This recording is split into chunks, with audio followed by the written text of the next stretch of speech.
કરોડો રૂપિયા ધરાવતી અમૂલની ચૂંટણી તોફાની બનતી જાય છે। અમૂલની ચૂંટણીમાં 500ની નોટોના આટલા બધા બંડલ કોણ લાવ્યું? કોના હતા બંડલ?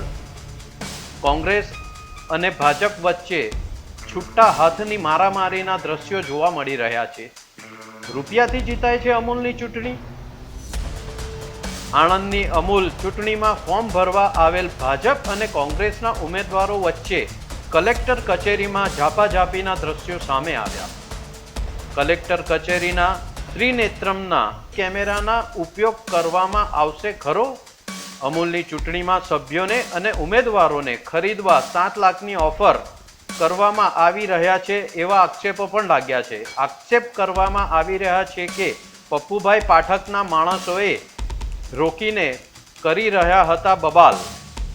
શું અમૂલની ચૂંટણી બનશે હિંસક? 500 રૂપિયાની નોટોના બંડલ શું બતાવી રહ્યા છે? શું આટલા બધા રૂપિયા ક્યાંથી આવ્યા? શું સભ્યોને અને ઉમેદવારોને ખરીદવામાં આવી રહ્યા છે?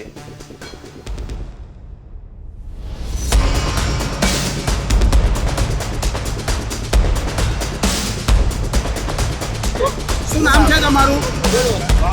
તમારું નામ શું છે? સોલંકી રંજોભાઈ બાલુભાઈ। શું થયું આજે શું થયું? શું થયું અત્યારે તમે અહીં આયા તો શું થયું? તમારો પરિચય અમને પૂછી લો। સંજયભાઈ આઈ જાઓ 2 મિનિટ। સંજયભાઈ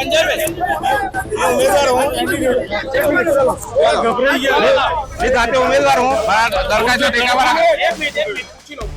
શું નામ તમારું? ગણપત બે અને પપ્પુભાઈ ના માણસે ઉલ્લર કર્યું ફોર્મ ભરવા જતા ટેકો દરખાસ્ત માં સાઈન નતા કરવા દેતા અને રૂપિયા 7 લાખ આલે એક સભ્યને એવું કહેવા માંગે તમને કોઈ ચેરમેન ના મને તો કોઈને નહીં આપે। હું તો જાતે ઉમેદવાર હું। હમણાં વિડીયોમાં રૂપિયાના ઢગલા રૂપિયા પપ્પુભાઈ આપે 7 લાખ રૂપિયા એક ચેરમેન દીઠનો એવું કર્યું છે।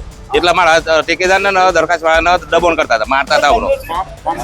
ફોર્મ ભર્યું મેં બાલાશીનો સોમાં ફોર્મ ભર્યું। તમે ભરી હા શું નામ છે તમારું? ગણપતભાઈ જીવાભાઈ રાઠોડ। તમે ભાજપના કાર્યકર્તા છો? હું કોંગ્રેસ નો તમે ભાજપમાં હતા? હોવ।